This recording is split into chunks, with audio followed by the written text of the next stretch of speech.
सभी को जय हिंद। मैं एडवोकेट एच.एस. जटराना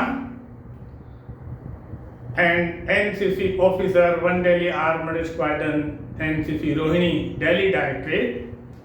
आज हम आप लोगों के लिए एनसीसी का एक और इम्पोर्टेंट टॉपिक लेके आए हैं जो आपके एनसीसी एग्जाम के लिए तो जरूरी है ही, वो ये टॉपिक आपकी सोसाइटी के लिए भी बहुत जरूरी है, क्योंकि आप सोसाइटी में रहते हैं, समाज में रहते हैं, तो समाज में कई तरीके की दिक्कत आ जाती है, किसी तरीके की कोई प्रॉब्लम आ जाती है, तो उनको प्राथमिक चिकित्सा की, प्राथमिक उपचार की जरूरत होती है।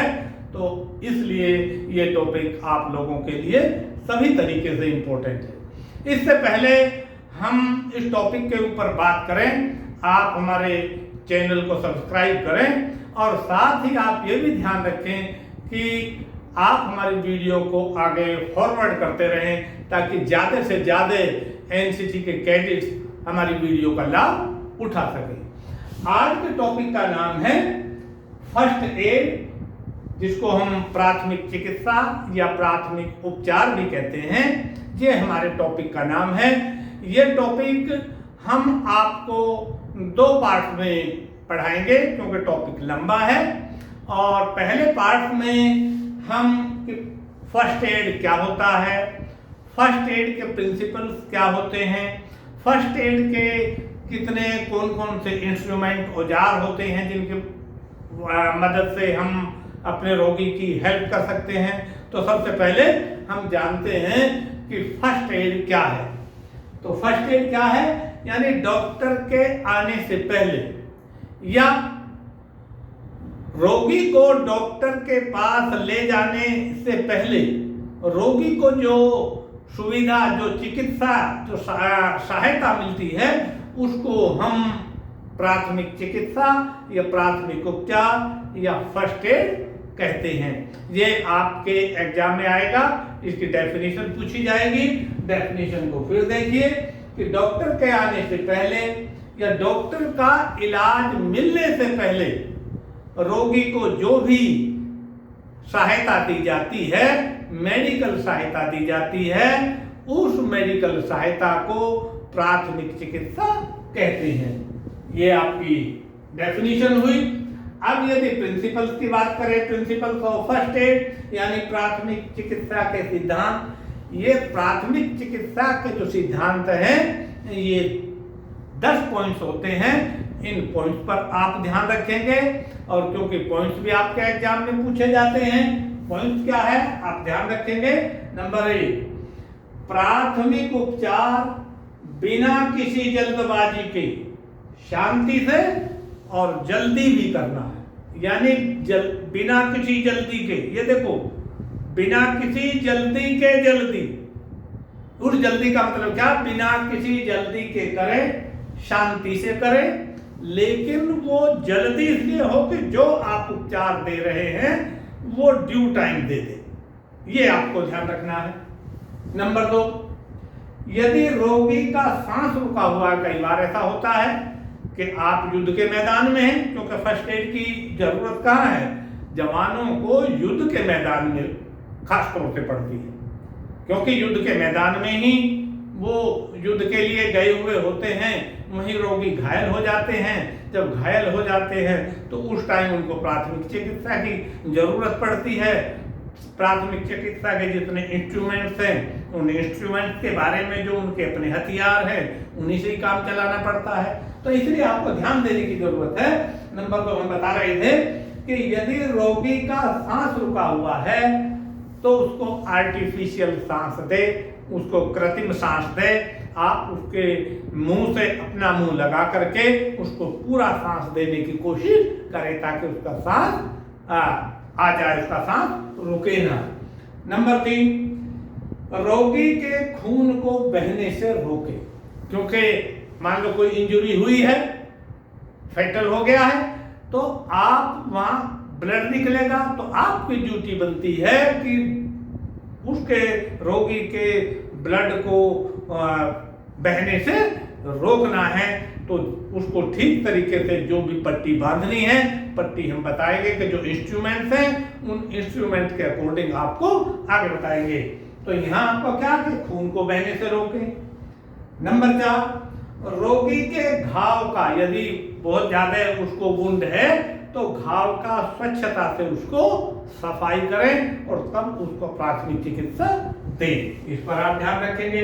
नंबर 5, रोगी को दर्द से आराम देने की कोशिश करें। यानी उसको दर्द है, अगर कोई भी फ्रैक्चर आ गया है तो बहुत ज्यादा दर्द होता है, पेन होता है, कोई भारी वुंड हो गया है, भारी घाव है, तब भी ज्यादा दर्द है, तो आप दर्द से उसको राहत देने की कोशिश करें कि भाई कुछ नहीं, हो जाएगा, सब ठीक हो जाएगा, घबराने की जरूरत नहीं है। इस तरीके से उसको राहत देने की कोशिश आप करेंगे। नंबर 6, रोगी का हौसला बढ़ाते रहें, क्योंकि मोरल बूस्टिंग आपको करना है। अगर मोरल बूस्टिंग नहीं किया, उनका हौसला नहीं बढ़ाया, तो हौसला टूटने की वजह से और भारी कुछ नुकसान हो सकता है। भारी नुकसान का मतलब रोगी की जान जा सकती है। इसलिए जान बचाने के लिए आप रोगी का हौसला बढ़ाते रहें। पॉइंट नंबर 7, रोगी की स्थिति यदि गंभीर है तो जितना भी जल्दी हो सके उसको जल्दी से जल्दी प्राथमिक चिकित्सा देनी है। ये पॉइंट नंबर 7 है। और पॉइंट नंबर 8, अगर हड्डी टूटी है तब कोई सीधी लकड़ी आपको मिल जाती है, उस सीधी लकड़ी को स्प्लिट बांधें। और यदि लकड़ी भी नहीं है तो जवान की जो राइफल है वो राइफल सीधी होती है, उस राइफल का सेफ्टी कैच को उसको सेफ पे करके और रोगी के बॉडी से स्प्लिट बांध देंगे तो रोगी को लाभ मिलेगा। तो इसलिए आपको ध्यान क्या करना है कि अगर हड्डी टूटी है तो तब कोई सीधी लकड़ी, राइफल या बैनेट क्योंकि अगर हाथ में इंजरी हो जाती है तो यहाँ आप राइफल नहीं बांध सकते, लकड़ी आपको मिली नहीं है, तो बैनेट होता है आपके साथ में लड़ाई के मैदान में, बैनेट राइफल के साथ में होता है। उसकी बैनेट के जो फलक है वो 11 इंच का होता है और टोटल जो बैनेट की लंबाई है वो 13 इंच होती है। तो वो हाथ के ऊपर बांधा जा सकता है और पट्टी की मदद से उसको बांध सकते हैं। और तब जो टूटा हुआ पार्ट है, हड्डी है, वो हड्डी उसको ज्यादा दर्द नहीं करेगी। आपको ये करना है। पॉइंट नंबर 9, रोगी के नजदीक अगर पूरे जवान हैं, यानी जवान अगर हैं तो सभी की भीड़ इकट्ठी ना होने दें, क्योंकि रोगी को स्वच्छ और साफ हवा का मिलना बहुत जरूरी है। इस बात का आप ध्यान रखेंगे। और नंबर 10, रोगी को जितना भी जल्दी हो उसको हॉस्पिटल भेजने का अरेंजमेंट किया जाए, हॉस्पिटल भेजा जाए, क्योंकि वायरलेस होता है जवानों के बीच में लड़ाई के मैदान में, वायरलेस करके कि इतने इंजर्ड यहाँ हैं, और जैसे ही पता चलेगा तो वहाँ से मेडिकल टीम आएगी, डॉक्टर्स आएंगे। यदि ज़्यादा वुंड है तो ज़्यादा घाव है तो वो रोगी को मेडिकल ट्रीटमेंट के लिए जहाँ हॉस्पिटल बनाया हुआ होता है टेम्पोरेरी, वहाँ उसको ले जाएंगे। तो ये तो आपके लिए हमने बताए प्राथमिक चिकित्सा के सिद्धांत थे, प्रिंसिपल्स ऑफ फर्स्ट एड थे। अब प्राथमिक उपचार के उपकरण यानी इंस्ट्रूमेंट्स कौन कौन से होते हैं। इंस्ट्रूमेंट, बहुत ज्यादा इंस्ट्रूमेंट लड़ाई के मैदान में नहीं हो सकते। पट्टी तो हो सकती है, लेकिन लकड़ी लड़ाई के मैदान से मिल जाती है। अगर लकड़ी नहीं है तो राइफल है, और राइफल के साथ साथ राइफल का बैनेट है। जो राइफल है वो बॉडी को बांधने का काम करेगी, और जो बैनेट है वो अगर हाथ में इंजरी हो जाती है, हाथ में फ्रैक्चर हो जाता है, तो फ्रैक्चर को बांधने के लिए, उस हाथ को बांधने के लिए काम आएगी। तो पहली नंबर क्या है कि सीधी लकड़ी राइफल को स्प्लिट बांधने के लिए प्रयोग करना है। और नंबर 2, जो बैनेट है, बैनेट को भी हाथ पर स्प्लिट बांधने की कोशिश करेंगे। तो 2 इंस्ट्रूमेंट ये हुए। और तीसरा, आपके पास में रुमाल है। जब आप लड़ाई के मैदान में जाते हैं तो फर्स्ट एड बॉक्स जिसमें मेडिकल की पट्टियाँ वगैरह होती हैं, बैंडेजेस होती हैं वो, और यदि बैंडेजेस भी कम हो जाती हैं तब वो पगड़ी, क्योंकि कोई ना कोई एक जवान ऐसा होगा जो सिख भी हो सकता है, तो यदि वो पगड़ी वाला जवान है तो वो पगड़ी उसकी उतार के और पगड़ी की पट्टी बना करके तब रोगी के इलाज में उसकी मदद की जा सकती है। तो ये हमारे फर्स्ट एड के ऊपर ये टॉपिक है, यानी फर्स्ट एड के क्या उसकी डेफिनेशन है, फर्स्ट एड के प्रिंसिपल्स क्या हैं, फर्स्ट एड के इंस्ट्रूमेंट्स क्या हैं।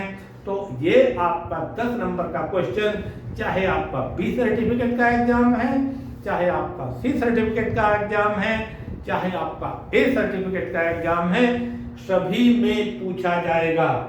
अब ये हमारा first part of first aid पूरा हुआ है। सेकंड पार्ट हम फिर से लेकर के आएंगे।